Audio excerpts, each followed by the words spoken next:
Okay dear friends, how are you.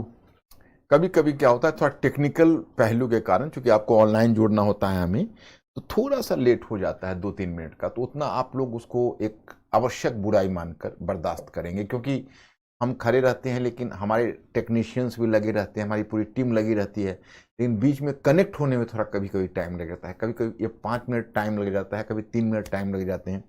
That is very natural course, so you have not to take it otherwise. मैं अपने time से होता हूँ।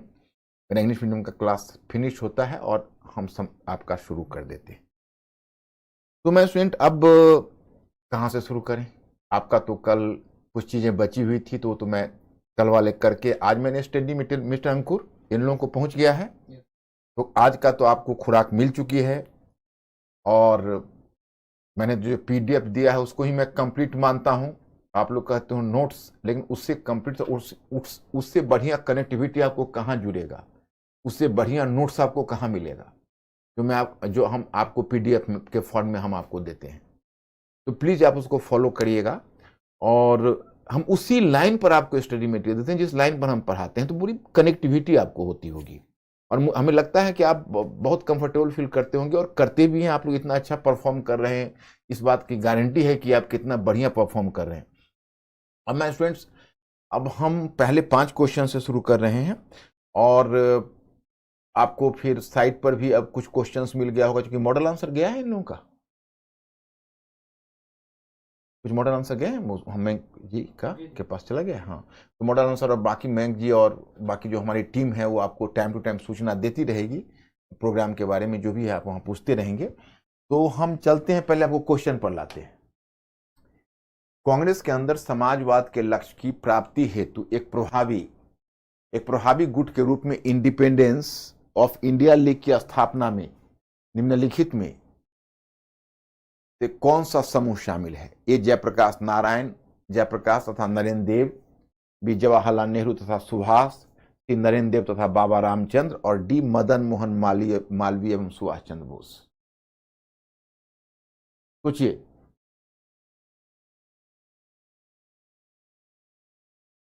Independence of India league, हाँ, क्या नाम बताया। B Bombay, yes, good answer. Question number 2, योजना समिति का गठन निम्नलिखित में किस अधिवेशन में हुआ था।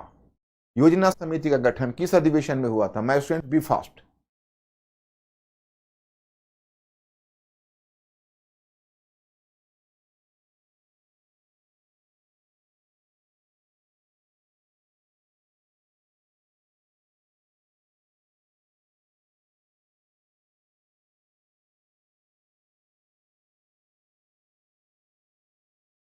D Haripura, yes, right answer.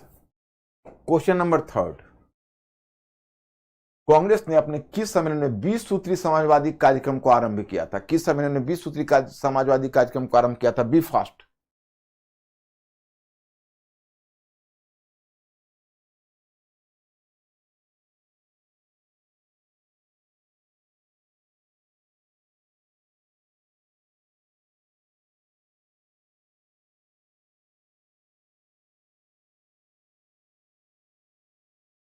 ए, राइट, कराची। 1939 में कांग्रेस मंत्रिमंडल ने 7 प्रांतों में त्याग पत्र दे दिया था, क्योंकि अभी मैंने त्याग पत्र आपको पढ़ाया नहीं, लेकिन मेरे पीडीएफ में आपने पढ़ा होगा। आप लोग खुद अपने स्तर से इसको ट्राई करिए, अभी मैं बताऊंगा। 1939 में कांग्रेस मंत्रिमंडल ने 7 प्रांतों में त्यागपत्र दे दिया था, क्योंकि एक कांग्रेस अन्य 4 प्रांतों में मंत्रिमंडल नहीं बना पाई थी। बी, कांग्रेस के वाम पक्ष के उदय से मंत्रिमंडल का कार्य कर सकना असंभव हो गया था। सी, उनके प्रांतों में बहुत अधिक सांप्रदायिक अशांति थी। डी, उपरोक्त कथनों में से कोई भी सही नहीं है। B fast.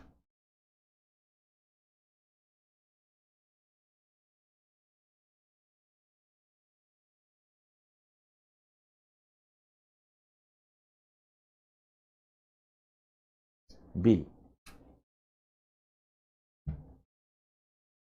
क्या, फिर देखो गौर से, गलत आंसर बता रहे हैं। मैं स्टूडेंट्स तो ऐसा करते नहीं थे, लगता अभी मैंने पढ़ाया नहीं इसलिए तो नहीं ऐसा हो गया। D is the correct answer, D for Delhi.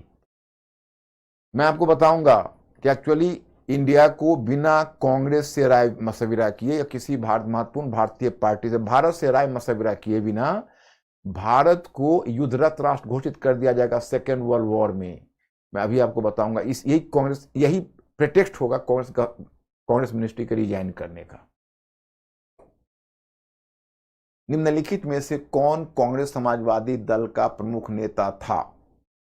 MN Roy, Ganesh Shankar विद्यार्थी, पट्टम तानु पिल्ले, आचार्य नरेंद्र देव। इसमें आपको बताना है कांग्रेस समाजवादी दल का प्रमुख नेता कौन था। Be fast.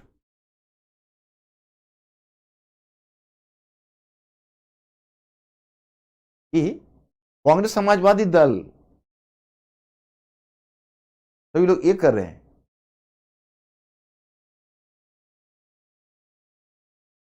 फिर गौर से देखो,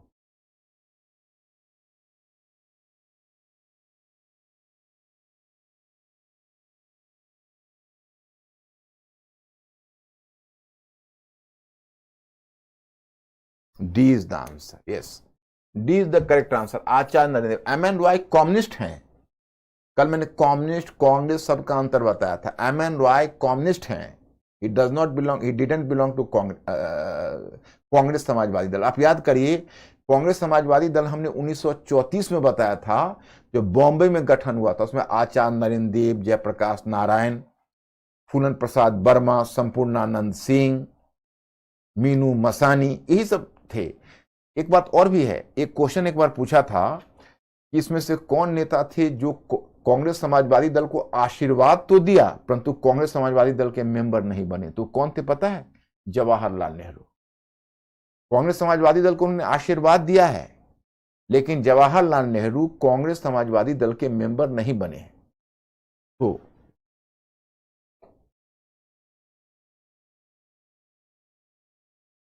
तो कल मैं आपको बता रहा था कहां तक हम लोग पहुंच गए थे। कल तो मैं जहां तक मुझे ध्यान है कि हाँ, कल तो हम लोग समाजवाद, वामपंथ, अंकुर ये सब समझ गए। समाजवाद वामपंथ की नहीं मेरे स्टूडेंट, इन लोगों को क्लियर होना चाहिए।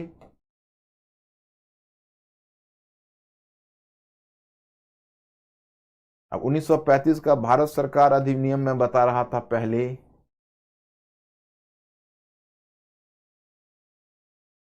तो भारत सरकार अधिनियम तो कल मैं बता चुका था।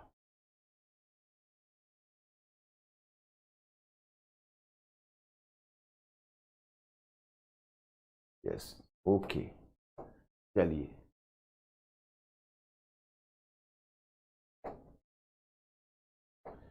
तो मैंने आपको बताया था, याद होगा, भारत शासन अधिनियम 1935, और कल मैंने यही डायग्राम में आपको समझाया था कि प्रांतीय स्वायत्तता पहली बार भारत सरकार अधिनियम 1935 में इंट्रोड्यूस किया गया। केंद्र में संघीय सरकार की व्यवस्था थी, लेकिन संघ के लिए कंडीशन दिया हुआ था कि कम से कम 50% भारतीय राज्यों की स्वीकृति चाहिए तो संघ अस्तित्व में आएगा। 50% भारतीय राज्यों ने स्वीकृति नहीं दी तो संघ अस्तित्व में नहीं आया। तो संघ आया ही नहीं, केंद्रीय स्तर पर भारतीयों की भागीदारी थी नहीं, विधानमंडल केवल रूस बनाता था, कोई उत्तरदायी सरकार नहीं थी। प्रांतों के स्तर पर उत्तरदायी सरकार रखी गई, लेकिन उसमें अनुच्छेद 93 की एक धारा डाल दिया गया, जो अभी उसको कहते हैं प्रीकर्सर टू आर्टिकल 356। अभी जो अनुच्छेद 356 है उसका पूर्वज थी वो अनुच्छेद 93। जो 1935 का भारत सरकार अधिनियम का जो अनुच्छेद 93 है, उसको आप कह सकते हो कि यह अनुच्छेद 356 जो वर्तमान में है उसका पूर्वज थी। इसमें यह प्रावधान था कि गवर्नर किसी समय सरकार को अपने हाथ में ले सकता था। उसके बाद फिर मैंने कहा कि एक संघीय न्यायालय का प्रावधान था, संघीय न्यायालय बना। एक रिजर्व बैंक ऑफ इंडिया का प्रावधान था, वो मैंने कहा। मताधिकार 65 लाख से बढ़ाकर 3 करोड़ कर दिया गया, परंतु सार्वत्रिक मताधिकार को स्वीकार नहीं किया गया। तो my students, a lot of reforms were made here. अब इसके आगे की मैं आपको कहानी सुनाता हूं कि इसके आगे क्या हुआ। अब जब भारत सरकार अधिनियम आया तो उस समय कांग्रेस में, वैसे भी देखो कि गांधी जी रचनात्मक ग्रामीण कार्यक्रम में 1934 में ही जा चुके थे। कांग्रेस में एक प्रकार की शिथिलता आ चुकी थी और कांग्रेस ऐसा सोच रही थी कि भाई अब तो कोई काम करने के लिए है नहीं। और इसमें खासकर वल्लभ भाई पटेल का मानना था कि देखिए अब संवैधानिकता का दरवाजा खुला रखना चाहिए। अब भारतीयों को चुनाव 1935 के भारत सरकार अधिनियम को 1936 में जब लखनऊ में अधिवेशन हुआ तो 1935 के भारत सरकार अधिनियम की आलोचना हुई। आलोचना इसलिए हुई क्योंकि गवर्नर को बहुत सारी शक्तियां दी गई थी। जैसे कहा गया था, एक तो वायसराय ने बहुत सारी विवेकाधीन शक्तियां ली हुई थी, गवर्नर को ही बहुत सारी विवेकाधीन शक्तियां दी हुई थी कि वहां पर प्रांत में विदेशियों की रक्षा, ब्रिटिश हितों की रक्षा, ब्रिटिश व्यापार की रक्षा, बहुत सारी सिक्योरिटी दी गई थी। ऊपर से अनुच्छेद 93 दिया गया था। तो पंडित जवाहरलाल नेहरू ने एक स्टेटमेंट दिया कि it was having all brakes with no engine, यानी 1935 के भारत सरकार अधिनियम में केवल ब्रेक ही ब्रेक लगे हुए, परंतु इंजन नदारत है, इंजन अनुपस्थित है। It was having all brakes with no engine. तो इसकी आलोचना की उन्होंने, लेकिन उन्होंने फिर 1935 के भारत सरकार अधिनियम को स्वीकार किया। कांग्रेस ने आलोचना तो की परंतु उसको स्वीकार किया। अब कांग्रेस ने चुनाव लड़ने का निर्णय लिया, क्योंकि 1935 के भारत सरकार अधिनियम पर प्रांतीय स्वायत्तता लागू की गई थी, तो प्रांतों में चुनाव होने वाला था, आप समझ सकते हैं। और अब जब प्रांतों में चुनाव होने वाला है तो कांग्रेस भी चुनाव लड़ना चाहती है। लेकिन एक समस्या आ गई, कांग्रेस में उसमें दो गुट है। एक गुट है वामपंथी गुट, कल मैं वामपंथी आपको समझा चुका हूं, जिसका नेतृत्व जिसका प्रतिनिधित्व आचार्य नरेंद्र देव, जयप्रकाश नारायण, जवाहरलाल नेहरू आदि कर रहे हैं, सुभाष चंद्र बोस। दूसरा गुट है, वह गुट है दक्षिणपंथी गुट, जिसका नेतृत्व वल्लभ भाई पटेल, डॉक्टर राजेंद्र प्रसाद, चक्रवर्ती राजगोपालाचारी आदि कर रहे हैं। तो चुनाव लड़ने के लिए तो दोनों तैयार थे, लेकिन वामपंथी गुट का कहना था कि हम चुनाव लड़ेंगे, अपनी शक्ति का प्रदर्शन करेंगे, परंतु हम सरकार नहीं बनाएंगे। क्योंकि उनको डर था कि अगर हम सरकार बनाएंगे तो भारतीय जनता की बहुत सारी उम्मीदें हमसे जुड़ जाएंगी। भारतीय जनता यह महसूस करेगी कि हमें उनके लिए कुछ करना चाहिए, क्योंकि हम सरकार में रहेंगे तो उनकी उम्मीदें जुड़ेंगी। और उनका कहना था, जवाहरलाल नेहरू का, कि गवर्नर के अनुच्छेद 93 और गवर्नर को जितनी विवेकाधीन शक्तियां दी गई हैं उसमें गवर्नर हमारा हेल्प नहीं करेगा, उल्टा गवर्नर जगह जगह सरकार में बाधा उपस्थित करेगा, तो हम प्रांत में कुछ कर नहीं पाएंगे। और उधर भारतीय जनता की उम्मीदों को हम जगा देंगे अगर हम सरकार बनाएंगे, और भारतीय जनता के लिए कुछ नहीं कर पाए तो हमारी बदनामी होगी, हमारा चेहरा धूमिल हो जाएगा, इसलिए हम सरकार नहीं बनाएंगे। चुनाव लड़ेंगे, शक्ति प्रदर्शन करेंगे, सरकार नहीं बनेगी। दक्षिणपंथी गुट का कहना था हम चुनाव भी लड़ेंगे और सरकार भी बनाएंगे। इस पर कोई मतक नहीं हुआ, तो अंत में तय हुआ, खैर चलिए कोई बात नहीं, पहले चुनाव लड़ते हैं, आगे का आगे देखते हैं। चुनाव लड़े तो 5 प्रांतों में इनको स्पष्ट बहुमत मिला। फिर 2 प्रांतों में ये और सरकार बना सकती थी, तो टोटल 7 प्रांत में सरकार बनाने की स्थिति में आ गई, और अंत में तो 8 प्रांत में सरकार बनाने की स्थिति में आ गई। और सच पूछो तो सिंध, बंगाल और पंजाब, इन 3 को छोड़कर कांग्रेस हर जगह सरकार बनाने की स्थिति में आ गई थी। लेकिन फिर वही बात हो गई, जब सरकार बनाने की बात हुई तो वामपंथी अड़ गए। वामपंथियों ने कहा नहीं, हम जाएंगे, हम सरकार बनाएंगे, भारतीय जनता की उम्मीद हमसे जुड़ेगी और हम कुछ कर नहीं पाएंगे, हमारा चेहरा धूमिल होगा, हमें सरकार नहीं बनाना। उधर वल्लभ भाई पटेल वगैरह परेशान थे कि हमें सरकार बनानी है। और कल वाले क्लास में मैंने आप लोगों से पूछा था कि भाई आप लोगों में कितने लोगों ने गांधी मूवी देखी है, तो आप में से अच्छे खासे लोगों ने कहा हम गांधी मूवी देखी। आपने देखी होगी, तो बड़ा इंटरेस्टिंग सीन है। वल्लभ भाई पटेल परेशान है और अंत में जब इसका कोई समाधान नहीं निकला तो यहां से सीधे वो गांधी के आश्रम में जाते हैं और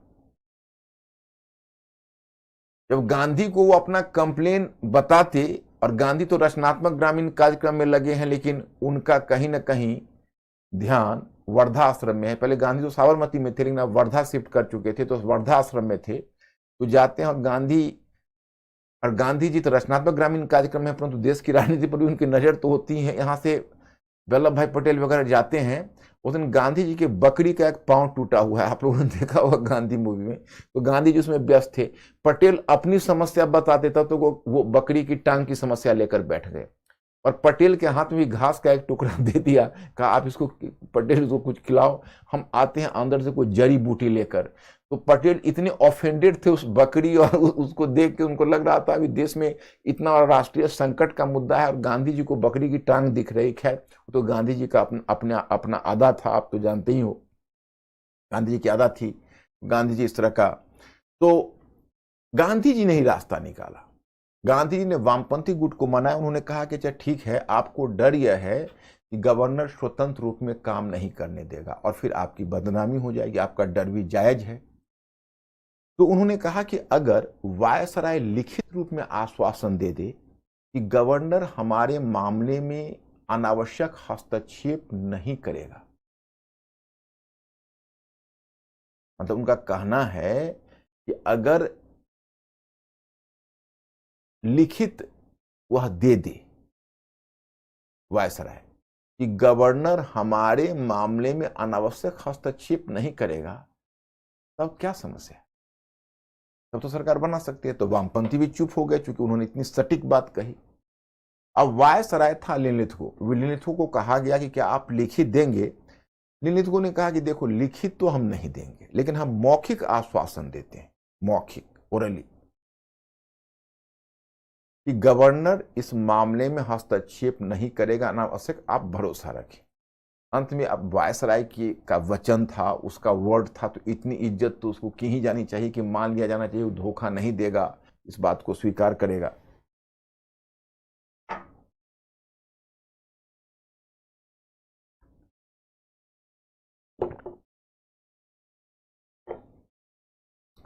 अंत में कांग्रेस ने पहले 5 प्रांतों में, फिर 7 प्रांतों में, फिर 8 प्रांतों में सरकारें बना ली। असम में भी सरकार बन गई। देखो बंगाल एक ऐसा प्रांत है, कहीं प्रीलिम्स में अगर तुम्हें रास्ता, अगर ऐसा प्रीलिम्स में अगर कहीं फंसने की बात हो तो ध्यान रखना, बंगाल एक ऐसा प्रांत है जहां कांग्रेस की सरकार कभी नहीं बनी। पंजाब में कांग्रेस की सरकार नहीं बनी, सिंध में नहीं बनी। इन 3 प्रांत को आप याद रखना, इन 3 प्रांत में कांग्रेस की सरकार कभी नहीं बनी। देखो अगर पंजाब में नहीं बनी तो हमें आश्चर्य नहीं, क्योंकि पंजाब में कोई ऐसा कांग्रेस का दिग्गज नेता थे भी नहीं। कांग्रेस की सरकार बंगाल में नहीं बनी, आश्चर्य की बात है। कांग्रेस के इतने दिग्गज नेता बंगाल से, सुभाष चंद्र बोस से लेकर चित्तरंजन दास तक, लेकिन फिर भी बंगाल में कांग्रेस की सरकार कभी नहीं बनी। भाई इसकी क्या वजह हो सकती है, जरा सोचिए तो। इसकी वजह है कि बंगाल में बहुसंख्यक किसान मुसलमान थे और जमींदार हिंदू थे, और जमींदार कहीं ना कहीं किसानों का शोषण करते थे, तो किसानों में जमींदारों के विरुद्ध एक असंतोष का भाव तो होता ही था, तो मेजोरिटी वोट तो उनको मिलता नहीं था। अब यही समझिए कि 1928 में जब बंगाल में एक रैयतवारी कानून लाया गया था, और रैयतवारी कानून का मतलब है कि रैयतों को सुरक्षा दी गई थी जमींदारों के अगेंस्ट में, तो बंगाल के जमींदारों ने विरोध किया था। उसमें कांग्रेस के दिग्गज नेता लोग भी थे, सुभाष चंद्र बोस ने भी उसकी आलोचना की थी 1928 में। और उसी मुद्दे पर आप देखेंगे कि एक कृषक प्रजा पार्टी का गठन कर लिया जिसका नाम था फजलुल हक। वो मुस्लिम लीग का नहीं था, फजलुल हक ने कृषक प्रजा पार्टी का गठन कर लिया, और कृषक प्रजा पार्टी वहां सरकार बनाती रही। 1937 के चुनाव में कृषक प्रजा पार्टी ने वहां सरकार बनाई, लेकिन मुस्लिम लीग ने उसको बाहर से समर्थन दिया था, मुस्लिम लीग का बाहर से समर्थन था। पंजाब में एक बहुत अजीब कॉम्बिनेशन था। पंजाब में मुस्लिम भी क्षेत्र था, जाट भी थे, हिंदू का भी अच्छी खासी संख्या थी, मेजोरिटी मुसलमान की थी। वहां पर एक नेता उभरे, उन्होंने यूनियनिस्ट पार्टी, उस पार्टी का नाम था यूनियनिस्ट पार्टी, और ये यूनियनिस्ट पार्टी का नेता है, उसका नाम है सिकंदर हयात खान। ये सब बच्चों देखो, हम तुमको मैटर में भी पीडीएफ में उसी लाइन पर दे रहे हैं जिस लाइन पर पढ़ा रहे हैं, तो 2-3 बार पढ़ोगे तो ये सब चीज अपने हो जाएंगे और तुम इसको एंजॉय करने लगोगे। तुम कोई फैक्ट्स नहीं पढ़ रहे हो, तुमको रटने का प्रेशर नहीं होगा। कोई बच्चा अगर ये कहता है कि सर हमको ईस्वीसन याद करना है, अरे ईस्वीसन तुमको याद करने की जरूरत क्या हो, तो खुद याद हो जाएगा। जब आप कनेक्टिविटी बनाकर पढ़ोगे तो घटनाक्रम और ईस्वी सन वो तो नेचुरली आपको याद हो जाए। तो यूनियनिस्ट पार्टी का नेता है, उस नेता का नाम है सिकंदर हयात खान।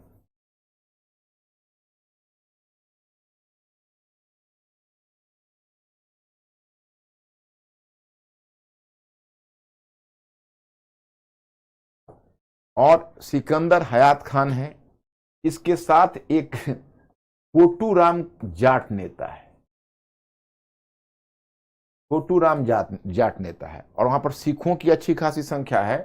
और मास्टर तारा सिंह सिख नेता है, मास्टर तारा सिंह।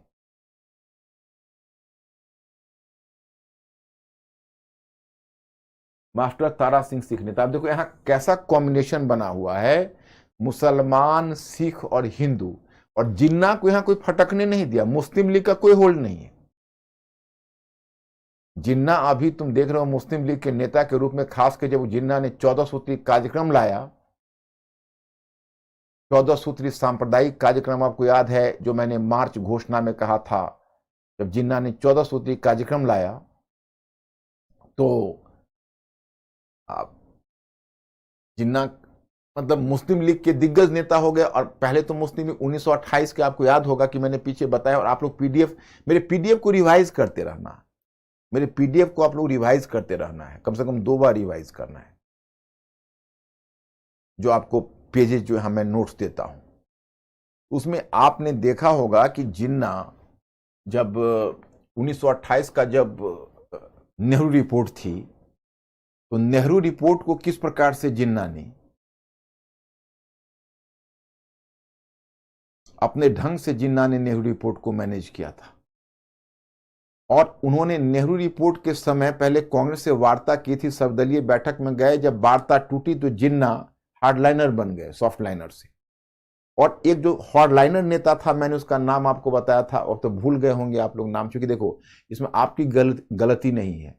जो पहली बार नाम सुनते हैं तो जितनी तेजी से सुनते हैं उतनी तेजी से भूल जाते हैं, बहुत नेचुरल है। जब 2 4 5 बार उसको देख लोगे, रिवाइज कर लोगे, तो that will be the part of your thought process, वो आपके थॉट प्रोसेस का हिस्सा बन जाएगा।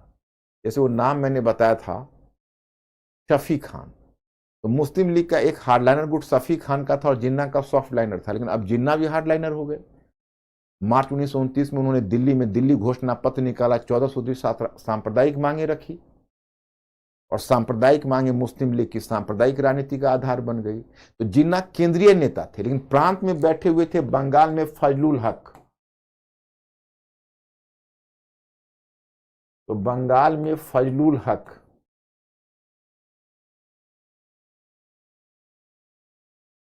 और फजलुल हक की पार्टी का क्या नाम है पता है? उसकी पार्टी का नाम ध्यान रखना, उसका पार्टी का नाम है कृषक प्रजा पार्टी, फजलुल हक की। और जो जिन्ना की पार्टी है यूनियनिस्ट पार्टी, वह यूनियनिस्ट पार्टी का जो नेता है वह है सिकंदर हयात खान। और सिकंदर हयात खान की जो पार्टी है उसका नाम है यूनियनिस्ट पार्टी। और छोटू राम है जो जाट नेता है, जो सिकंदर हयात खान का दायां हाथ है, राइट हैंड है। और मास्टर तारा सिंह अकाली दल के नेता हैं। और ये सभी मिलकर मिलीजुली सरकार बनाते हैं पंजाब में। अब वहां पर जिन्ना की दाल नहीं गल सकती थी, क्योंकि वहां पर क्या होता है कि जिस समय सिकंदर हयात खान जिन्ना का साथ देते तो मास्टर तारा सिंह और छोटू राम का साथ छूट जाता। तो आप जानते हो कि जब राजनीतिक हित जुड़ा हुआ होता है तो सारा संप्रदायवाद निकल जाता है, और सारी जातीय और धार्मिक पहचान अपने राजनीतिक हित के सामने समाप्त हो जाती है। तो वही बात हो रही थी। और इधर तो जिन्ना का केवल केंद्र में केंद्रीय पार्टी के रूप में मुस्लिम लीग थी, लेकिन होल्ड प्रांतों में था अलग अलग पार्टियों की, मुसलमानों की पार्टियों की। तो पंजाब में सिकंदर हयात खान ने मिलीजुली सरकार बनाई, मास्टर तारा सिंह, छोटू राम आदि के साथ मिलकर, लेकिन उस पर कांग्रेस का भी समर्थन था। उस सरकार को कांग्रेस की भी कुछ सीटें थी। और बंगाल में कृषक प्रजा पार्टी की सरकार थी, लेकिन उसको समर्थन कांग्रेस की तरफ से नहीं था, उसको समर्थन मुस्लिम लीग की तरफ से था। और सिंध में एक अपना लोकल पार्टी ने वहां सरकार बनाई। तो इस तरह से अब तीनों जगह पर अपनी सरकार बन गई। मुस्लिम लीग की सरकार किसी प्रांत में नहीं बनी। कांग्रेस की सरकार 8 प्रांत हुई, पहले 7 में फिर 8 में बन गई। अब आपने यहां पर पढ़ा होगा कांग्रेस के शासन के 28 महीने, मैंने तुम लोगों को बताया हुआ है कि कांग्रेस के सरकार के 28 महीने। अब कांग्रेस की सरकार के जो 28 महीने हैं उसमें कांग्रेस क्या करती है आप देखो। इसका बहुत सारा अचीवमेंट है। जैसे ये सरकार अपने आप में, जैसे इस सरकार का एक अचीवमेंट कह सकते हो कि जो कांग्रेस की सरकार का अचीवमेंट है वो है कि जो 1930 के कांग्रेस की सरकार के 28 महीने 1939 तक की सरकार रहे। इसमें कहा जाता है कि देखो, एक तो जो 1930 के सविनय अवज्ञा आंदोलन में जेल में चले गए थे, तो आप तो जानते हो कि पेंडेंसी ऑफ केसेस और जेल में जाते हैं उनकी सूद लेने वाला कोई नहीं होता है। तो बेचारे जेल में ही सड़ रहे थे, उनको निकालने वाला कोई नहीं था। तो पहले राजनीतिक कैदियों की रिहाई, राजनीतिक कैदियों की रिहाई का काम इन्होंने किया।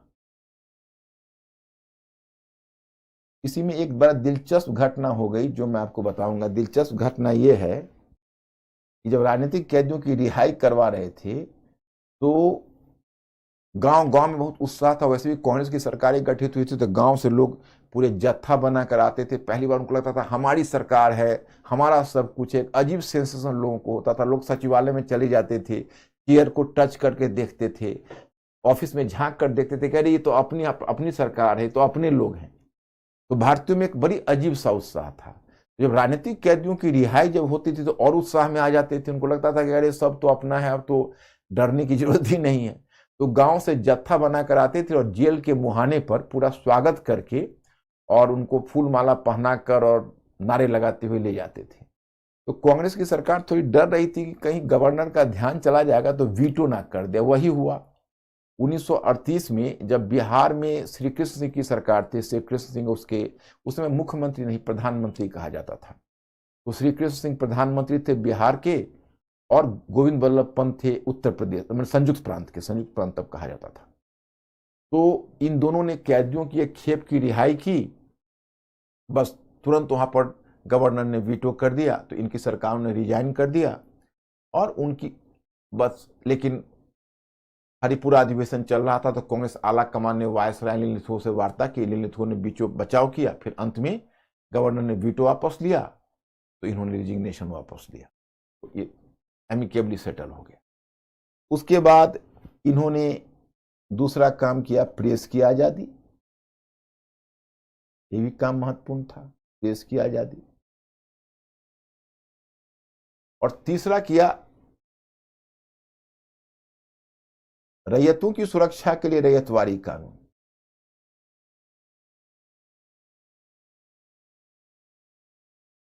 रैयतों की सुरक्षा के लिए रैयतवारी कानून।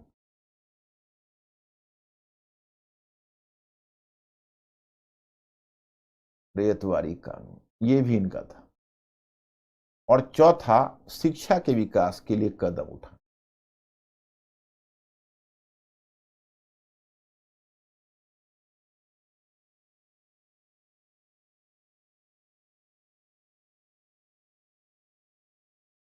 शिक्षा के विकास के लिए कदम उठाना, जैसे देखो, अब आपने एक नाम सुना होगा वर्धा शिक्षा योजना। ये वर्धा शिक्षा योजना इसी समय लाई गई।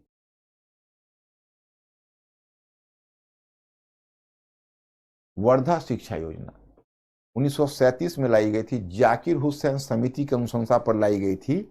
और वर्धा शिक्षा योजना गांधी जी के आदर्शों पर था। इसमें गांधी जी ने कहा था कि शिक्षा के साथ साथ लोगों को शारीरिक कार्यों का भी प्रशिक्षण दिया जाना चाहिए।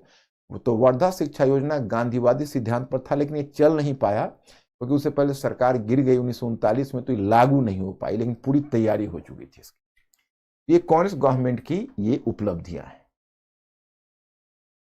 गवर्नर की ओर से जो डर था, पहले कोई हस्तक्षेप नहीं हुआ खास, लेकिन मुस्लिम लीग ने बहुत ज्यादा हस्तक्षेप किया। मुस्लिम लीग ने सरकार को जगह जगह पर अरंगा लगाया, इसकी छवि खराब करने की कोशिश की, इन पर आरोप लगाया कि देखिए जो कांग्रेस की सरकारें हैं उसने गो हत्या पर पाबंदी जबरन लगाई है और देवनागरी लिपि को प्रोत्साहन दे रही है, फारसी लिपि को हतोत्साहित कर रही है, उसको डिस्करेज कर रही है। तो तरह तरह के आरोप इस सरकार पर लगाए और इनके अंतर्गत मुसलमानों को दबाया जा रहा है। जैसे एक पीरपुर रिपोर्ट आया, बनाई इन लोगों ने, मुस्लिम लीग ने, तो इस तरह से उन रिपोर्टों के आधार पर एक मोहम्मद अली ने sufferings of Muslims under Congress rule करके लिखा। मोहम्मद अली वही कांग्रेसी नेता थे जो शुरू में राष्ट्रवादी थे लेकिन अब बदल चुके थे।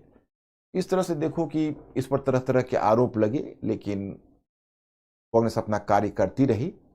अंत में क्या हुआ कि 1 सितंबर 1939 की घटना है। 1 सितंबर 1939 को जर्मनी ने पोलैंड पर, यूरोप में जर्मनी ने पोलैंड पर हमला कर दिया। जर्मनी ने पोलैंड पर हमला किया तो 3 सितंबर को ब्रिटेन और फ्रांस ने जर्मनी के विरुद्ध युद्ध की घोषणा कर दी। इसी के साथ सेकेंड वर्ल्ड वॉर स्टार्ट हो गया।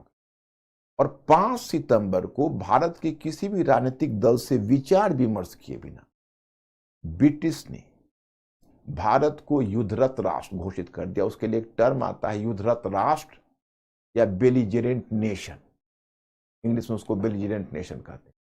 तो भारत को युद्धरत राष्ट्र घोषित कर दिया। अब इसी पर कांग्रेस को झटका लगा। कांग्रेस का उसी समय देखो, गांधी जी को आप याद करिए, आपको लगा history repeats itself. Gandhi ji 1924 में गए थे, 1929 में आए थे, मैंने आपको पिछले क्लास में बताया था, 1920 के दशक में। अब गांधी जी 1937 में गए हैं और गांधी जी आएंगे 1939 में। 1939 में गांधी जी आ गए, 1934 में गए थे हरिजन उद्धार कार्यक्रम, 1939 में फिर कांग्रेस के मंच पर आ गए और गांधी जी ने कांग्रेस की तरफ से सरकार से बार्गेनिंग शुरू कर दी। गांधी जी ने साफ स्पष्ट कहा कि पिछली बार की गलती नहीं होगी। पिछली बार फर्स्ट वर्ल्ड वॉर में, प्रथम विश्व युद्ध में हमने आपको बिना शर्त समर्थन दिया था। परिणाम क्या हुआ? प्रथम विश्व युद्ध के बाद आपने हमें उपहार दिया ना, रॉलेट रॉलेट एक्ट का उपहार। आपने हमें उपहार में रॉलेट एक्ट जैसा काला कानून दिया था। इस बार नहीं, ना एक पाई ना एक भाई, ना तो एक पैसा दूंगा और ना एक सोल्जर दूंगा, तब तक जब तक आप हमारी शर्तों को पूरा नहीं करेंगे। हम आपको समर्थन देंगे इस बार, लेकिन 100% समर्थन देंगे। हमारी शर्त क्या होगी? तो आप केंद्र में एक उत्तरदायी सरकार बनाइए। उत्तरदायी सरकार का मतलब आप लोग समझते हो कि नहीं, मुझे जानना है। अंकुर, पूछो मेरे स्टूडेंट से कि केंद्र में उत्तरदायी सरकार बनाइए, यानी उत्तरदायी सरकार या रेस्पॉन्सिबल गवर्नमेंट जिसको कहते हैं, उसका मतलब हमारे स्टूडेंट लोग समझते हैं कि नहीं? और आइडिया लो इनसे।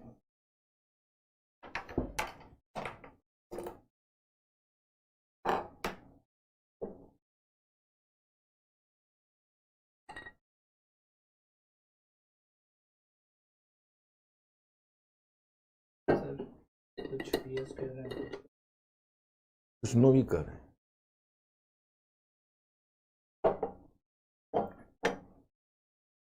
देखो, उत्तरदायी सरकार का मतलब होता है, तुमने तो पॉलिटी भी पढ़ रहे हो, उत्तरदायी सरकार का मतलब होता है एक ऐसी सरकार जिसमें कार्यपालिका विधानमंडल के प्रति उत्तरदायी हो।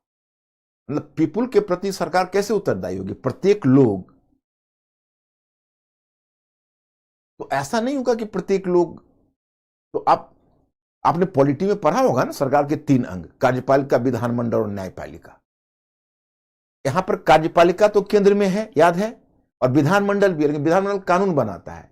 आप याद करिए, अभी की बात नहीं करो, अभी तो डेमोक्रेसी है, तो अभी तो आप लोगों ने पॉलिटी में पढ़ा होगा कि सरकार के तीनों अंग कैसे काम कर रहे हैं। और उस समय, ब्रिटिश के समय तो डेमोक्रेसी नहीं थी ना, साम्राज्यवादी, एक तरह से कहो तो ऑटोक्रेटिक गवर्नमेंट था, निरंकुश शासन। तो केंद्र में जो वायसराय था वो तो किसी विधानमंडल के प्रति उत्तरदायी होने का मतलब है कि अगर विधानमंडल नो कॉन्फिडेंस मोशन पारित कर देगा तो आपकी सरकार गिर जाएगी।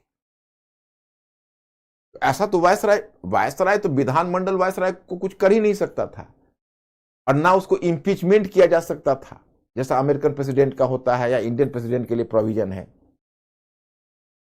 महाभियोग।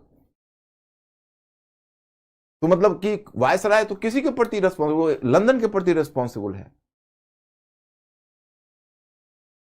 वो तो इंडिया के प्रति रिस्पॉन्सिबल है ही नहीं।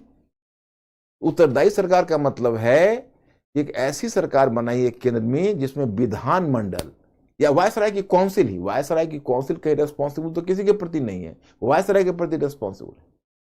और अवशिष्ट शक्तियां जो विभाजन हुई है केंद्र और प्रांत के, वो भी वायसराय में निहित है। तो अब ये कहने का मतलब यह है कि उत्तरदायी सरकार बनाइए, तो उन्होंने, गांधी जी ने शर्त दी। आज की सरकार से तुलना करो ना तो अंतर आपको स्पष्ट आ जाएगा। और आज की सरकार तो आप लोग जान ही रहे हो, उससे ब्रिटिश सरकार की तुलना करके देखो, पता चल जाएगा। तो मैं आपको बता रहा था कि केंद्र में उत्तरदायी सरकार हो, एक शर्त उन्होंने दी। और दूसरी शर्त उन्होंने दी कि भारत की सुरक्षा भारत के हाथों में दीजिए, इंडिया खुद अपना डिफेंस करेगा। अगर आप इंडिया को इंडिया का डिफेंस देंगे तभी इंडिया इस वॉर में शामिल होगा, नहीं तो नहीं होगा। और इसका जवाब हमें चाहिए। कांग्रेस ने एक घटना सितंबर में शुरू हुई, गांधी जी सितंबर से डिमांड शुरू किया, कांग्रेस ने अक्टूबर लास्ट तक इंतजार किया। जब सरकार ने इस पर कोई उत्तर नहीं दिया, कोई पॉजिटिव रिस्पॉन्स नहीं दिया, तो कांग्रेस के आला कमान ने आदेश दिया सरकारों को, कांग्रेस सरकारों को, कि आप त्यागपत्र दे दीजिए। और फिर कांग्रेस की सारी सरकारों ने त्यागपत्र दिए। हालांकि मैं एक बात बताऊं, शशि थरूर की book an era of darkness आई थी, तो शशि थरूर इसको कांग्रेस की भूल मानते हैं। वो कहते हैं कि कांग्रेस की सरकारों को त्यागपत्र नहीं देना चाहिए था, क्योंकि कांग्रेस की सरकार, आगे मैं बताऊंगा संप्रदायवाद में भी, और आगे का तुम टॉपिक जानोगे, कि चूंकि कांग्रेस की सरकारों ने त्यागपत्र दे दिया तो एक राजनीतिक खालीपन आ गया, और इस राजनीतिक खालीपन को भर दिया मुस्लिम लीग ने। मुस्लिम लीग को मौका मिल गया और वो वायसराय के निकट आ गई, और उसके आगे आके जिन्ना ने बहुत सारे रियायत ले लिए उससे, तो आगे बताऊंगा। तो कांग्रेस अगर सरकार में होती तो मुस्लिम लीग की दाल नहीं गलती। तो अब एक पर्सपेक्टिव है। अब तो जानते हो सोशल साइंस में जितना भी नॉलेज होता है वो महज एक पर्सपेक्टिव होता है। तो ये हो गया। तो इस तरह से कांग्रेस सरकार ने त्यागपत्र दे दिया। तो 1939 तक तो बच्चे पहुंच गए। अब इसमें राष्ट्रवाद के साथ एक जो टॉपिक, आपको दो धाराएं साथ साथ चलती है, और आपके दिमाग में इमेज बनना चाहिए। ये मत कहना कि इमेज नहीं बना है, इमेज बनना चाहिए, मस्ट है इमेज बनना। और वो है संप्रदायवाद की प्रगति। दो पॉइंट यहां दिए गए हैं, और ये दोनों आपको संप्रदायवाद की प्रगति बताते हैं। जैसे राष्ट्रवाद की प्रगति, संप्रदायवाद की प्रगति। तुम 1939 तक पहुंच गए हो बच्चे, अब बच गए मात्र तुमको कितने वर्ष? 9 वर्ष भारत के स्वतंत्रता और विभाजन। 1930 के दशक में जो समाजवादी और वामपंथी दलों का उद्भव हुआ, जो मैंने कल आपको बताया था, तो समाजवादी और वामपंथी दलों ने मुस्लिम लीग के जमींदारों को डरा दिया। देखो, मुस्लिम लीग में मध्य वर्ग के लोग कम थे और अधिकांश जागीरदार और जमींदार थे। जागीरदार जो भूमिधारी होता है उन्हीं को कहा जाता है। तो भूमिधारी लोग थे। तो जो जमींदार लोग थे उनके पास बड़ा लैंडेड प्रॉपर्टी थी, और बहुत सारे लोग ऐसे थे जो मुसलमान, जो गरीब थे। अरे, अशराफ मुसलमान अमीर थे और अजलाफ मुसलमान गरीब थे। तो उनको डर था कि समाजवाद की विचारधारा कहीं मुस्लिम समुदाय को भी प्रभावित न कर दे। और पता चला कि अशराफ और अजलाफ के बीच विभाजन हो गया और हमारा आर्थिक आधार पर मुस्लिम संप्रदाय बंट जाएगा। उन्होंने सोचा कि आर्थिक आधार पर वह बटे, उससे पहले हम उसको सांप्रदायिक आधार पर बांट देते हैं। तो इन्होंने कोशिश यह की कि हम सांप्रदायिक आधार पर ऐसा विभाजित कर देते हैं कि आर्थिक आधार पर विभाजन का स्कोप ही नहीं रह जाए। इन्होंने सांप्रदायिक आधार पर उसको विभाजित कर, ताकि आर्थिक आधार पर विभाजन का स्कोप न रह जाए। तो जानबूझ के संप्रदायवाद को प्रोत्साहन दिया। दूसरा है 1937 का चुनाव। देखो मैं स्टूडेंट्स, मैं 1937 का चुनाव में मुस्लिम लीग, 1937 के चुनाव पर मैं एक प्रश्न भी आपको डालूंगा आज, जो कल तुम लोग लिख के दिखाओगे। मतलब लिख के दिखाओगे, लिख के टेस्ट करोगे, मैं डिस्कस कर लूंगा तुमसे और विजुअलाइज कर लूंगा। मैं मानकर चलता हूं तुम लोग ब्रिलियंट हो गए हो, अब धीरे धीरे लिखना सीखोगे। जैसे जो 1937 का चुनाव है, उसमें मुस्लिम लीग का बहुत बुरा प्रदर्शन रहा। केंद्रीय विधानमंडल में जो आरक्षित मुस्लिम सीटें थी उस पर भी उसको कम वोट मिला, और प्रांत में मुस्लिम लीग की कहीं भी सरकार नहीं बन पाई। जिन्ना तो पहले निराश हुआ, यहां से लंदन चला गया था गम गलत करने, फिर वहां से आया। तो सवाल है कि भाई मुस्लिम लीग को इतना बड़ा झटका क्यों लगा। जिन्ना लंदन से लौटने के बाद आत्मनिरीक्षण किया, he did self introspection कि what is the reason behind that, तो he came to realize that कि Muslim League was not having any clear cut program or agenda to implement, कि मुस्लिम लीग के पास कोई एजेंडा, क्लियर कट प्रोग्राम नहीं था, कोई issue नहीं था, मुद्दा नहीं था। पहले मुद्दा होना चाहिए।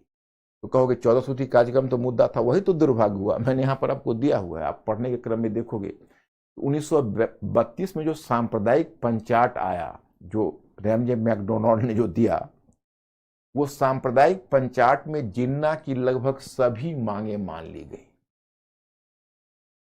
और चूंकि उसमें जिन्ना की लगभग सभी मांगे मान ली गई, तो अब जिन्ना को समझ में ही नहीं आ रहा था यहां से कहां जाया जाए। और जब 1937 के चुनाव में वो गया तो उस चुनाव में उसको गहरा झटका लग गया। अब इसके बाद जिन्ना आत्म परीक्षण करेगा, वो देखेगा कि भाई 1937 के बाद कि हमें पहली चीज यह करना है, एक स्पष्ट मुद्दा चुनना है। तो आगे देखोगे कि 1940 के मार्च 1940 के लाहौर अधिवेशन में वह पृथक मुस्लिम प्रांत का प्रस्ताव पारित करे, पृथक मुस्लिम प्रांत।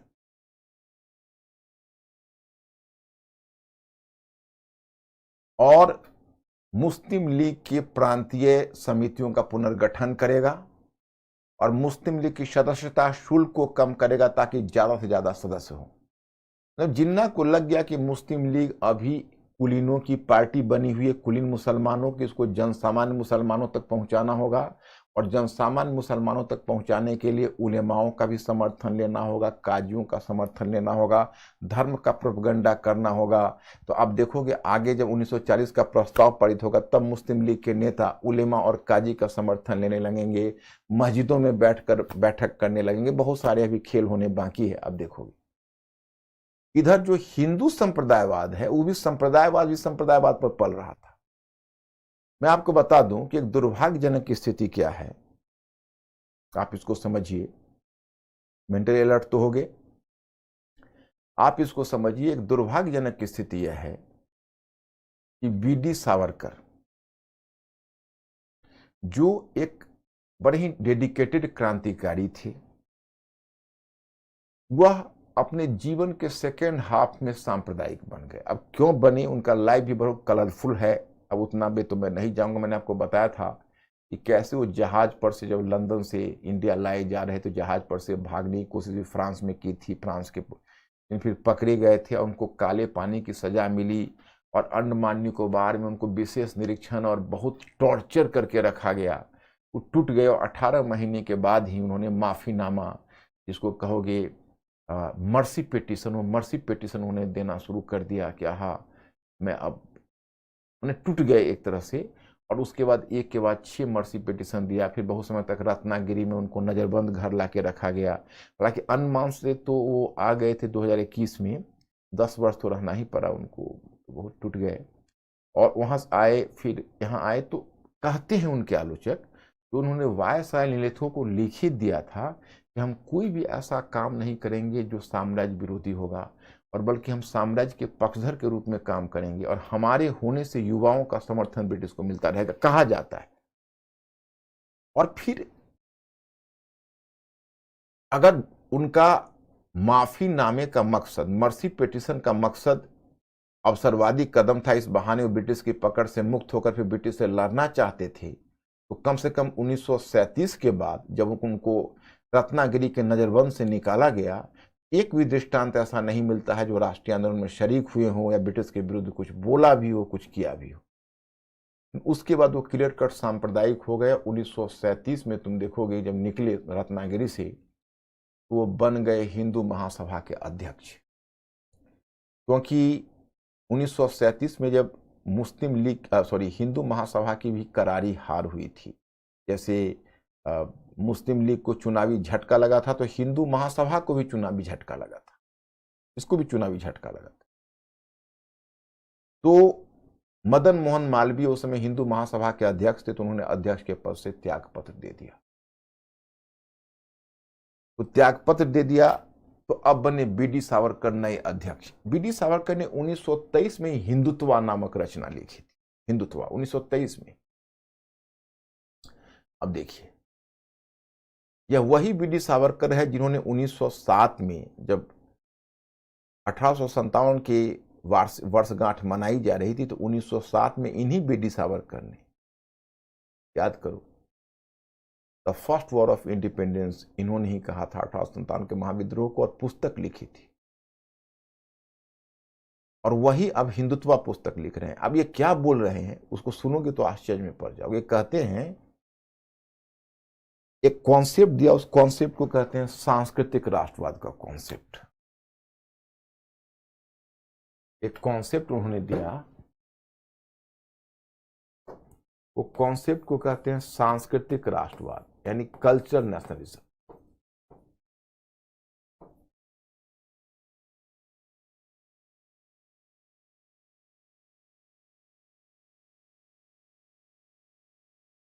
कल्चरल नेशनलिज्म का कॉन्सेप्ट है। इन्होंने कहा कि हम एक भौगोलिक क्षेत्र में होकर भी एक कल्चर के मेंबर नहीं हो सकते। हम एक भौगोलिक क्षेत्र में होकर भी एक संस्कृति के सदस्य नहीं हो सकते। मतलब हम भौगोलिक रूप से राष्ट्र होकर भी सांस्कृतिक रूप से राष्ट्र नहीं हो सकते। सांस्कृतिक रूप से तभी राष्ट्र बनेगा, या सांस्कृतिक राष्ट्र का मेंबर वही होगा जिसकी जन्मभूमि, जिसकी पितृभूमि, लिखा पितृभूमि, जिसकी पितृभूमि फादरलैंड और तीर्थस्थल पिलग्रिमेज सेंटर दोनों हिंदुस्तान में हो, दोनों इंडिया में होगा, दोनों भारत में होगा, तभी हम भारत के सांस्कृतिक राष्ट्र के सदस्य होंगे। मतलब हमारी पितृभूमि और हमारा तीर्थस्थल दोनों इंडिया में होना चाहिए। इस लिहाजन तो मुसलमान और क्रिश्चियन तो फिर समझ रहे हैं आप मेरी बात को। उनका जो सांस्कृतिक राष्ट्रवाद का कॉन्सेप्ट था वह एक तरह से घातक था, बढ़िया नहीं था। कम से कम हिंदुस्तान के जो कंप्लीट कल्चर है, समन्वित संस्कृति है, उस भावना के अनुकूल नहीं था। तो जिन्ना अगर उधर पाकिस्तान की मांग, पाकिस्तान शब्द का तो प्रयोग खैर बाद में होगा, पृथक प्रांत की बात उठाएंगे, तो बीडी सावरकर, हम ये नहीं कहते हैं, ये धोखे से जिन्ना का काम कर गए। क्योंकि जिन्ना, अगर आप समझ सकते हो, अगर वो मुसलमानों को संगठित करने की कोशिश कर रहे थे, तो वो तो यही डर दिखा रहे थे ना कि देखिए आप इस हिंदू मुल्क में आप नहीं रह पाओगे, हिंदू मेजॉरिटी आपको सताएगा, ऐसा वो भय दिखा रहे थे। तो जिन्ना और बीडी सावरकर, जब ऐसा उस समय जरूरत थी सेकुलर बातें करने की, कि नहीं भाई, तो हिंदू मुसलमान दोनों दो भाई हो, आपस में मिलकर रहो, तो पूरे राष्ट्र का हम दोनों, जैसे हिंदुस्तान की हिंदू और मुसलमान दो आंखें हैं, उसमें जरूरत थी उनको भयमुक्त करने की। और उसमें जो सावरकर महोदय हैं, या फिर जैसे आरएसएस में पहले डॉक्टर बलिराम हेगड़ेवार उसके अध्यक्ष थे, 1938 में उसके अध्यक्ष बन गए एमएस गोलवलकर। तो एमएस गोलवलकर बने तो उनका भी हार्डलाइनर अप्रोच था। इस कारण से और तो जिन्ना की जो दो राष्ट्रीय ध्यान थे उसको तो और सह मिल गई, उसका काम आसान हो गया। वो और आसानी से मुसलमानों को कन्विंस कर सकता था कि देखिए आप हिंदुस्तान जैसे मुल्क में नहीं रह पाओगे। तो ये जो बातें हैं, कभी भी संप्रदायवाद का जवाब सांप्रदायिक राजनीति नहीं हो सकती, इसका जवाब सेकुलर पॉलिटिक्स से हो सकता है। तो यहां पर टैक्टिकल मिस्टेक हिंदू कम्युनलिस्ट भी कर रहे हैं, और उधर जिन्ना तो कर ही रहे। तो स्थिति बिगड़ गई। तो यही है संप्रदायवाद का विकास। देखो, राष्ट्रवाद की प्रगति भी हुई और संप्रदायवाद की प्रगति भी हुई। अब बच्चों 1939 तक पहुंच चुके हो। आज आपके पास एक मैटर पहुंच चुका है। अंकुर क्या पहुंच चुका है? हाँ, एक जो मैं कह रहा था आपको कि आप अगर प्रश्न लिखना चाहें,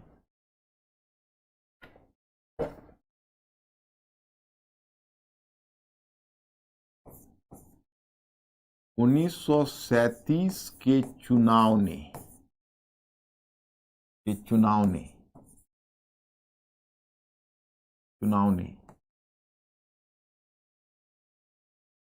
भारतीय राजनीति में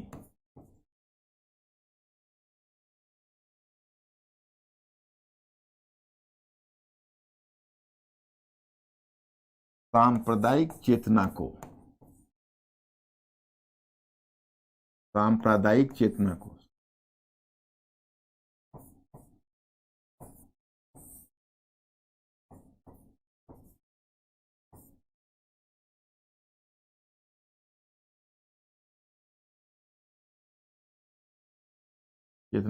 बल प्रदान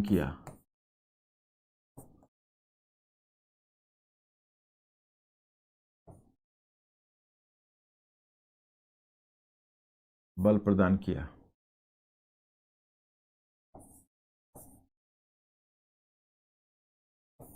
परीक्षण कीजिए।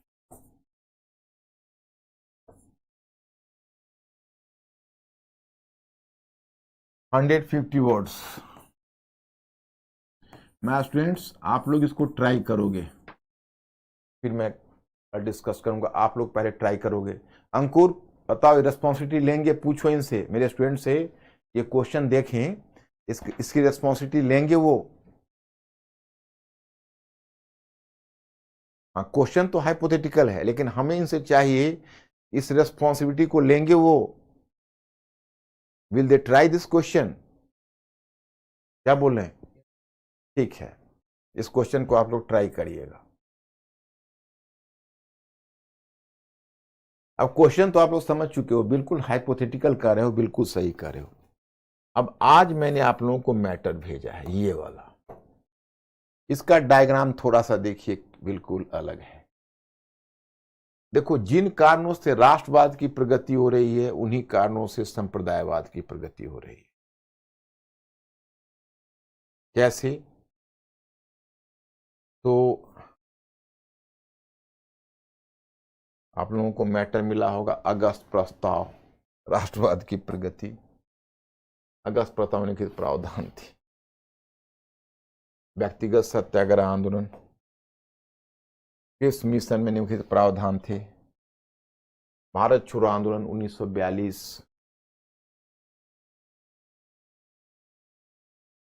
भारत छोड़ो आंदोलन का महत्व। भारत छोड़ो आंदोलन ने भारत की स्वतंत्रता के मुद्दे को प्राथमिकता की पहली सूची में ला दिया। ये आपका क्वेश्चन है। मॉडल वेबेल योजना, और यही वेबेल योजना पर यहां लास्ट करेगा। संप्रदायवाद की प्रगति, जिन्ना और ब्रिटिश के बीच सहमति और लाहौर प्रस्ताव। मुस्लिम संप्रदायवाद के क्षेत्र में वेबेल योजना की भूमिका। स्वतंत्रता की ओर, विभाजन की ओर। अब ये द्वितीय विश्व युद्ध के पश्चात, ये इसमें तीनों टाइम पीरियड लिख लेना, 1945 से 47 युग के स्वतंत्रता की ओर। ये आपको लास्ट तक चला जाता है बच्चे।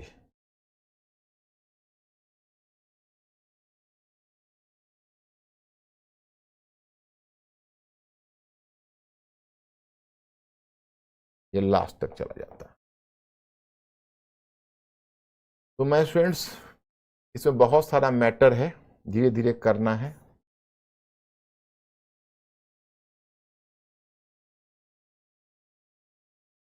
यहां से शुरू करते हैं। हाँ, ये मैंने बताया कि ये टाइटल एक यहां पर जरूर तुम लोग दे लेना। यहां बताता हूं।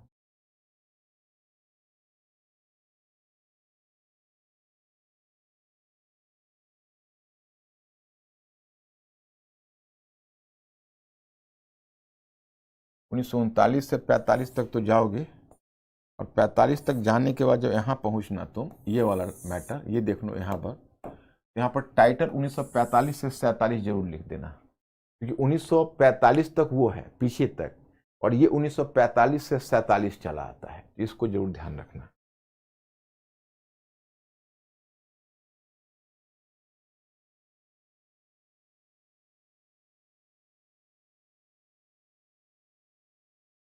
ये 1939 से 47 दोनों मिलाकर है, लेकिन एक 45 से 47 अब देखो, ये अगस्त प्रस्ताव है। तो अगस्त प्रस्ताव देखना, राष्ट्रवाद की प्रगति भी इससे होगी और संप्रदायवाद की प्रगति भी। पहले एक एक करके हम उठाते हैं। और तब आपको बताते हैं कि क्या है। आप लोगों ने तो आज पढ़ा नहीं होगा, अंकुर इन लोगों ने पढ़ा है कि नहीं, कब गया है मैटर इनका, पढ़ा तो नहीं होगा, लेकिन अब जाके पढ़ लेना। देखो तो चलिए पहले बताते हैं कि कैसे क्या हुआ। कि उधर कांग्रेस की सरकारों ने त्यागपत्र दे दिया, कांग्रेस की सरकारों ने त्यागपत्र दे दिया। उसके बाद कांग्रेस दिशाहीन थी कि क्या करना चाहिए, कि कांग्रेस के नेताओं में मतभेद था। एक तरफ पंडित जवाहरलाल नेहरू थे, वो थोड़ा आदर्शवाद से, जस्ट 1 मिनट,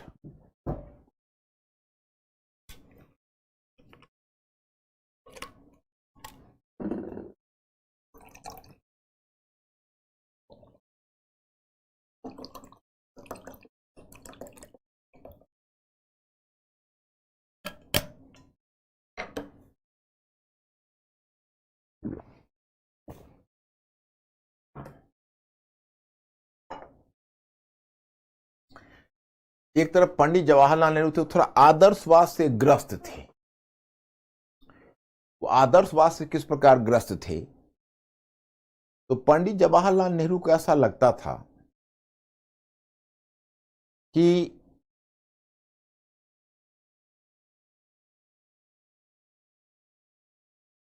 अभी ब्रिटिश के विरुद्ध भारत को कोई आंदोलन नहीं आरंभ करना चाहिए। क्योंकि मैं जब आपको विश्व इतिहास पढ़ाऊंगा तो मैं बताऊंगा कि उस समय यूरोप में प्रजातंत्र के लिए एक बड़ा संकट था। यूरोप में प्रजातंत्र के एक बड़े शत्रु के रूप में फांसीवाद का उद्भव हुआ था, और फांसीवादी नेता मुसोलिनी और नाजी पार्टी का नेता हिटलर भी बहुत बड़ा खतरा था डेमोक्रेसी के लिए। और ब्रिटेन, फ्रांस, ये दोनों फाइट कर रहे थे डेमोक्रेसी, ये दोनों डेमोक्रेटिक कंट्री थे, और लग रहा था कि दुनिया में अब डेमोक्रेसी सरवाइव कर पाएगी कि नहीं। तो चूंकि पंडित जवाहरलाल नेहरू एक डेडिकेटेड डेमोक्रेट थे, तो पंडित जवाहरलाल नेहरू को लगता था कि अभी अगर हम ब्रिटिश के विरुद्ध कोई आंदोलन छेड़ते हैं, कोई आंदोलन आरंभ करते हैं, तो इससे फांसीवादी ताकत को फायदा हो जाएगा। इसलिए उन्होंने एक तरह से, वो इसके बिल्कुल ही विरोधी थे, जो भाई किसी तरह से फांसीवादी ताकत को फायदा ना हो। वो हैमलेटियन डायलेमा में थे और अकेले अकेले बुदबुदाते पाए जाते थे कि अगर अभी हम कोई आंदोलन आरंभ करें तो क्या फांसीवादी ताकत को हम मदद नहीं करेंगे। दूसरी तरफ समाजवादी और साम्यवादी थे, वो बिल्कुल, उनका कहना था लोहा गर्म है, फौरन चोट मारिए, ब्रिटिश विपत्ति में है, फायदा उठाइए, ब्रिटिश को भगाइए भारत से। इसमें समाजवादी भी थे, वामपंथी लोग, कम्युनिस्ट भी थे। शुरू में कम्युनिस्ट भी थे और बाद में कम्युनिस्ट भाग गए। ये कम्युनिस्ट इसलिए हट गए क्योंकि सोवियत रशिया वाला मुद्दा आ गया, मैं आगे बताऊंगा। तो लेकिन शुरू में कम्युनिस्ट और समाजवादी दोनों कह रहे थे कि लोहा गर्म है, चोट मारिए। सुभाष चंद्र बोस भी इसी पक्ष में थे कि बहुत उचित मौका है, अभी ब्रिटिश के विरुद्ध आंदोलन छेड़कर उसको भगाइए। तब सुभाष चंद्र बोस इंडिया में ही थे। कहा जाता है कि जब सुभाष चंद्र बोस को उनके सचिव ने, जब व्यक्तिगत सचिव ने जब सूचना दी थी कि सेकेंड वर्ल्ड वॉर शुरू हो गया, तो वो उत्साह में नाचने लगे थे, स्टार्टेड टू डांस। तो ये स्थिति थी। Just 1 minute. तो दो तरह के विचार थे। इनसे पृथक गांधी थे। ना तो नेहरू की तरह वो आदर्श से में ग्रसित थे, ना वो समाजवादी साम्यवादी की तरह आंदोलन के लिए उत्साहित थे। गांधी का सिर्फ ये कहना था कि भाई आके वार्ता तो करिए, कुछ डील तो करिए। हम कहां कह रहे हैं आपको समर्थन नहीं करेंगे, हम तो समर्थन करने के लिए तैयार हैं, लेकिन आप हमारी शर्त का तो पालन करिए। आप तो कुछ रेस्पॉन्स ले ही नहीं रहे हो। तो पिछली बार की तरह हम अनकंडीशनल सपोर्ट तो नहीं करेंगे, बिना शर्त समर्थन नहीं करेंगे, जो फर्स्ट वर्ल्ड वॉर के टाइम में किया था। आप हमारी शर्त को मानिए, हम आपके साथ हाथ मिलाने के लिए तैयार हैं। ये गांधी जी का कहना। यही 3 स्थितियां हैं, आप समझ गए होंगे। Mister Ankur, is there any question? बच्चे थोड़ा धैर्य रखना पड़ेगा। तुम लोग पहले तय करो कि अब जल्द ही मॉडर्न हिस्ट्री समाप्त होगा, उसके बाद तुम लोग क्या पढ़ोगे, वर्ल्ड हिस्ट्री पढ़ोगे या एंशिएंट मिडिवल पढ़ोगे। अगर ज्यादा ज्ञान पाना चाहते हो तो पहले वर्ल्ड हिस्ट्री पढ़ लो, तब एंशिएंट मिडिवल पढ़ाएंगे, एंशिएंट मिडिवल और कल्चर तीनों। और अगर कहोगे एंशिएंट मिडिवल कल्चर स्टार्ट करेंगे तो वर्ल्ड हिस्ट्री के लिए फिर इंतजार करना पड़ेगा, जब वो समाप्त करूंगा तब वर्ल्ड हिस्ट्री पढ़ाऊंगा। तो तुम ही लोग तय करोगे क्या विचार बन रहा है इन लोगों का। वैसे अंकुर, पहले इन लोगों से विचार ले लूं, फिर मैं मैनेजमेंट से तब डिस्कस करूंगा। पास तो है अंकुर, कुछ देख पा रहे हो क्या करें। वर्ल्ड हिस्ट्री, हाँ। तो बच्चे वर्ल्ड हिस्ट्री में तुमको फांसीवाद में ढंग से समझा पाऊंगा, अभी 1 मिनट में फांसीवाद नहीं समझा सकता। कुल मिलाकर उग्र राष्ट्रवाद मान लो, उग्र और आक्रामक राष्ट्रवाद, फिलहाल इतना से काम चला लो। क्या बोल रहे हैं सब, वर्ल्ड हिस्ट्री बोल रहे हैं, वर्ल्ड हिस्ट्री, ओके। तो जो उग्र राष्ट्रवाद है, अभी फिलहाल फांसीवाद का अर्थ उग्र राष्ट्रवाद निकाल लो, और फिर आगे मैं तुम्हें फांसीवाद वर्ल्ड हिस्ट्री में ढंग से समझाऊंगा। और कोई अंकुर? बच्चा लोग अभी इसी में व्यस्त हैं दिखाने में, क्या देख पा रहे हो? ठीक है, मैं मैनेजमेंट से बात कर लूंगा और हम कोशिश करेंगे बच्चे, ये तो आप लोगों की पसंद पर है, जो आप लोगों की चाहत होगी वही किया जाएगा। हम तो आपके लिए बेहतर से बेहतर काम करना चाहते हैं, जो आपकी इच्छा होगी वो पूरी होगी।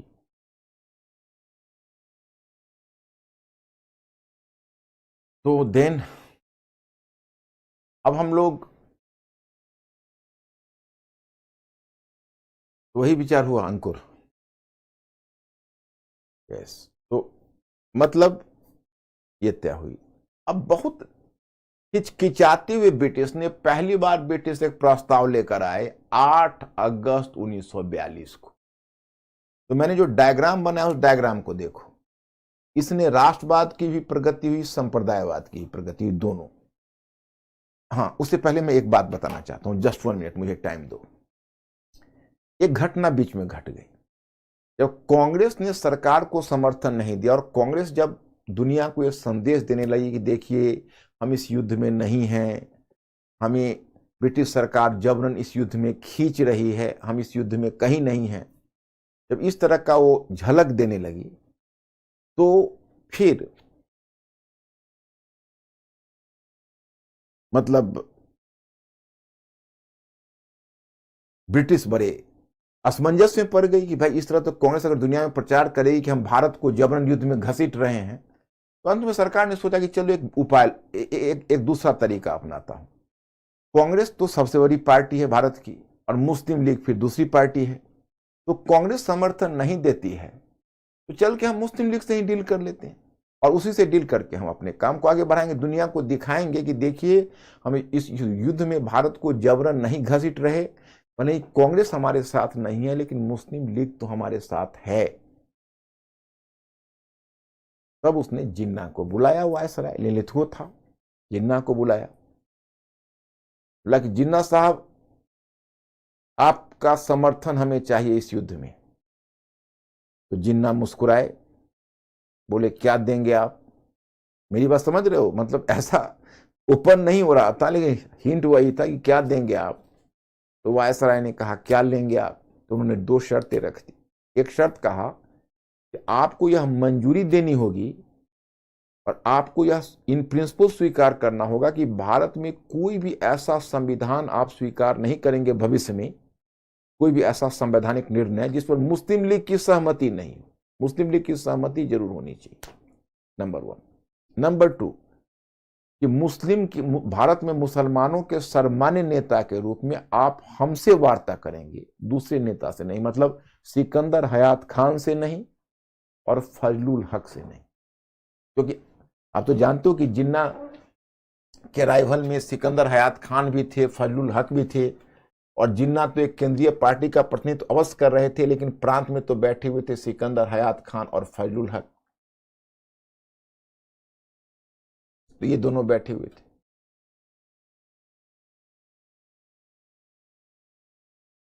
तो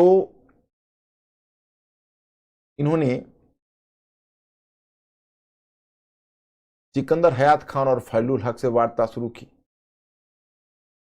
सॉरी, इन्होंने शर्त रख दी कि आप सिकंदर हयात खान और फजलुल हक से वार्ता नहीं करेंगे, जो भी वार्ता करेंगे आप हमसे करेंगे। लिनलिथगो ने कहा डन, दोनों शर्तें आपकी पूरी हुई, आइए आप हमारे साथ। और मुस्लिम लीग ने समर्थन दे दिया सरकार को सेकेंड वर्ल्ड वॉर। अब यहां से शुरू होता है 8 अगस्त 1940 को लिनलिथगो ने एक प्रस्ताव लाया, जिसके लिए टर्म आता है लिनलिथगो प्रस्ताव या अगस्त प्रस्ताव, दो नाम है। उन प्रस्ताव को देखिए। उस प्रस्ताव में यह था कि युद्ध के पश्चात भारत को एक संविधान सभा का में एक संविधान बनाने का अधिकार मिलेगा, जो विशुद्ध रूप में भारतीयों के द्वारा होगा। मतलब सर विशुद्ध रूप में नहीं, सॉरी गलत बोल गए। मतलब युद्ध के पश्चात भारतीयों को एक संविधान बनाने का अधिकार मिलेगा, और वह संविधान मूलतः, विशुद्ध नहीं, मूलतः भारतीयों के द्वारा निर्मित होगा। मूलतः मतलब उसमें हमारा भी रहेगा से, लेकिन मूलतः भारतीयों के द्वारा। दूसरा कि वायसराय की परिषद में कुछ भारतीय सदस्यों को लिया जाए। और तीसरा, एक युद्ध सलाहकार परिषद बनाई जाएगी, और ब्रिटिश इस युद्ध का संचालन उस युद्ध सलाहकार परिषद के परामर्श से करेगी, और युद्ध सलाहकार परिषद भारतीयों के द्वारा बनाई। ये तीन मतलब कंसेशन उसने घोषित किया। ये तो हुआ राष्ट्रवाद की प्रगति। चाहिए इतना तो माना कि भाई मूलतः भारतीयों के द्वारा एक संविधान सभा गठन होगा और मूलतः संविधान भारतीय बनाएंगे। ये कम से कम हुआ कि चलो वायसराय की परिषद में कुछ भारतीय सदस्यों को और भी लेंगे। फिर इसने यह भी कहा कि ठीक है एक युद्ध सलाहकार परिषद बनाएंगे। कांग्रेस पर लेकिन इस बात से सेटिस्फाई नहीं। कांग्रेस का कहना था कि नहीं नहीं, वो सब कुछ नहीं होगा, पूरी तरह से सुरक्षा आप भारत की आप हमारे हाथ में दीजिए, और केंद्र में उत्तरदायी सरकार जैसी कोई चीज की बात करिए, तभी कोई आगे बात बनेगी। सबसे बढ़कर जैसे राष्ट्रवाद की प्रगति हुई, तो देखो इसी एरो को हम संप्रदायवाद में डाल। अब आ जाओ लिनलिथगो प्रस्ताव में संप्रदायवाद को कैसे प्रोत्साहन। जिन्ना ने तो पहले ही शर्त ले ली थी, याद होगा। जिन्ना ने शर्त यह रख ली थी कि भाई भारत में कोई भी संविधान ऐसा मंजूर नहीं होगा जिस पर मुस्लिम लीग की सहमति नहीं। अब वक्त आ गया, कोई भी संविधान ऐसा मंजूर नहीं होगा जिसमें मुस्लिम लीग की सहमति नहीं हो।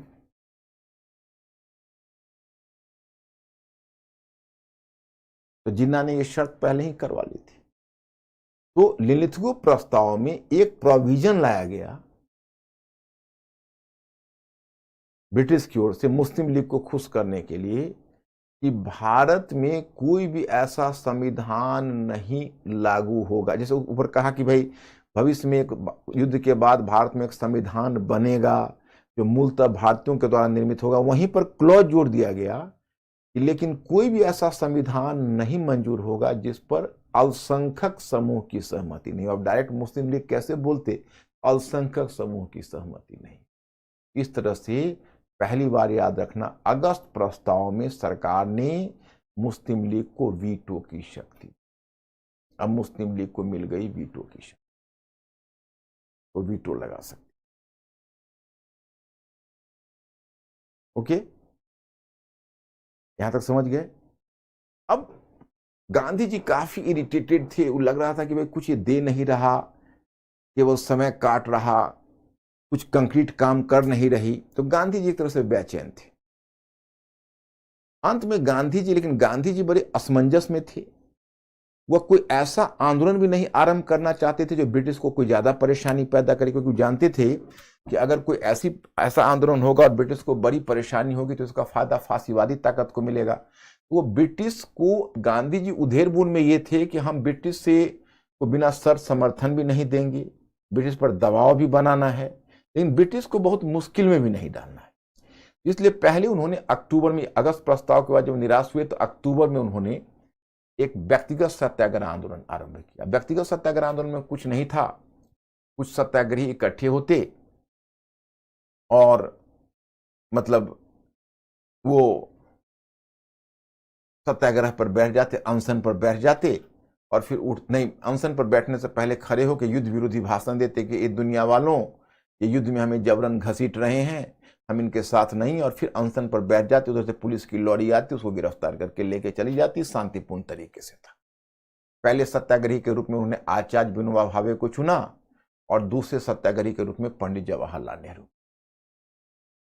ये कोई विशेष प्रभाव इसका नहीं पड़ा और ये यूं ही समाप्त हो। अब 1942 में मार्च में, क्योंकि उधर क्या हुआ कि 7 दिसंबर 1941 को जापान ने गलती कर दी और मित्र राष्ट्र ब्रिटेन को एक फायदा पहुंचा दिया। उसने अमेरिकन क्षेत्र पर्ल हार्बर पर अटैक कर दिया। बस अमेरिका सेकेंड वर्ल्ड वॉर में कूद गया और उसने जापान के विरुद्ध युद्ध की घोषणा कर दी। अब जर्मनी ने दूसरी गलती कर दी कि जापान ने जब रसिया के अगेंस्ट में युद्ध की घोषणा नहीं की थी तो उसने अमेरिका के अगेंस्ट में युद्ध की घोषणा कर दी। तो अमेरिका जर्मनी से बहुत क्रुद्ध था। तो अमेरिका उधर यूरोप में भी दूसरे मोर्चे पर लड़ रहा था और इधर एशिया में भी लड़ रहा था। तो एशिया में क्या था कि एशिया में जापान बड़ा आक्रामक सिद्ध हुआ। जितनी भी साम्राज्यवादी शक्तियां थी, अब समझो अमेरिका को फिलीपींस से भगा दिया, ब्रिटिश को मलेशिया और सिंगापुर से भगा दिया, डचों को इंडोनेशिया से भगा दिया और फ्रेंच को इंडो चाइना या वियतनाम से भगा दिया। तो पूरी एशिया प्रशांत क्षेत्र में जापान छा गया फॉर टाइम भी। तो ब्रिटिश के पांव उखड़ रहे थे। तो पश्चिम मोर्चे पर भी जर्मनी से युद्ध चल रहा था। तो अब इधर अमेरिकी राष्ट्रपति फ्रैंकलिन डी रूजवेल्ट ने और उधर चीन के शासक चियांग काई शेक ने बार बार कांग्रेस पर दबाव डाला, कहा कि सरकार पर, ब्रिटिश पर दबाव डाला कि भाई अब ऐसा है कि आप कांग्रेस से कुछ समझौता करके रास्ता निकालिए, स्थिति बड़ी नाजुक हो गई है, कुछ करना चाहिए। और चर्चिल बहुत अरियल टट्टू था, जो ब्रिटिश प्रधानमंत्री इमरजेंसी में प्रधानमंत्री हुआ था, बहुत अरियल था। चर्चिल कोई समझौता करना नहीं चाहता था। अंत में जब मित्र राष्ट्रों का ज्यादा दबाव पड़ा तो उसने सोचा कि चलो कुछ नौटंकी कर देते हैं। तो उसने मार्च 1942 में क्रिप्स मिशन भेजा और एडवर्ड क्रिप्स वो मिशन लेकर आए। शिमला में गांधी जी गए कांग्रेस की ओर से वार्ता करने। तो जो शर्त क्रिप्स मिशन ने दी वो गांधी जी के लिए बहुत असंतोषजनक था। उसने कहा कि भाई युद्ध के बाद एक युद्ध सलाहकार परिषद का गठन हो। उसने कहा कि युद्ध के बाद भारत को एक डोमिनियन स्टेटस मिलेगा। डोमिनियन स्टेटस का मतलब कि विदेश और प्रतिरक्षा ब्रिटिश के पास होगी, बाकी मामले में भारत स्वतंत्र होगा। तो भारत को डोमिनियन स्टेटस मिलेगा, लेकिन भारत को ब्रिटेन से अलग होने का अधिकार भी रहेगा। मतलब अगर भारत चाहे तो विदेश प्रतिरक्षा भी अपने हाथों में ले सकता है। चलिए, तो एक अच्छी बात है। दूसरा, युद्ध के बाद भारत में एक संविधान सभा गठित होगा जो पूरी तरह भारतीयों के पक्ष में होगा, पूरी तरह भारतीयों के द्वारा होगा। जैसे उसमें कहा था निर्मित हो प्रस्ताव में कि मूलतः भारतीयों के द्वारा निर्मित होगा, अब कह रहा है कि संविधान सभा का गठन होगा जो पूरी तरह भारतीयों के पक्ष में होगा। ओके, मैंने पूरी तरह भारतीयों के द्वारा होगा, ये कर दिया। लेकिन भारत की सुरक्षा पर तात्कालिक भारत की सुरक्षा उसने कांग्रेस को देने के लिए या भारत को देने के लिए तैयार नहीं हुआ। और एक तुम देखोगे इससे संप्रदायवाद को प्रोत्साहन मिला है क्रिप्स मिशन से। संप्रदायवाद को कैसे? इसमें एक लोकल ऑप्शन दे दिया। लोकल ऑप्शन में था कि जो प्रांत अगर उस संविधान सभा जो बनेगी उससे अगर बाहर रहना चाहे कोई प्रांत, तो उसको अपना पृथक संविधान सभा बनाने का अधिकार हो। तो इससे संप्रदायवाद को भी प्रोत्साहन मिल गया। गांधी जी काफी उब गए थे। गांधी जी ने कहा क्रिप्स को, एडवर्ड क्रिप्स को, कि आप हमें पोस्ट डेटेड चेक दे रहे हैं। किसी पत्रकार ने जोड़ दिया on a failing bank. Post dated cheque का मतलब है कि सब कह रहे हैं युद्ध के बाद होगा, युद्ध के बाद ये दूंगा, युद्ध के बाद वो दूंगा। तो आप युद्ध के बाद स्वयं रहोगे तभी ना। युद्ध के बाद जब आप स्वयं ही नहीं रहोगे तो क्या दोगे किसको? तो ये वार्ता टूट गई अंत में। क्रिप्स मिशन आज यही रहने देता हूं, आप लोग पढ़ के आना। अब कल आगे बढ़ाते हैं, देखते हैं कल कहां तक पहुंचते हैं। वीटो पावर का मतलब होता है कि कोई अगर वीटो लगा दे तो आप वो काम नहीं कर सकते। वीटो लगाने का मतलब हुआ कि आपको काम करने का अधिकार छीन लेगा। मतलब जहां आपको वीटो लगा वहीं रुक जाना होगा, उसको वीटो पावर कहते हैं। अंतरिम सरकार का मतलब होता है कि जो आपस में मिलकर जो सरकार हम लोग गठित करते हैं, आपस में मिलीजुली सरकार, उसी को अंतरिम सरकार बोलते हैं।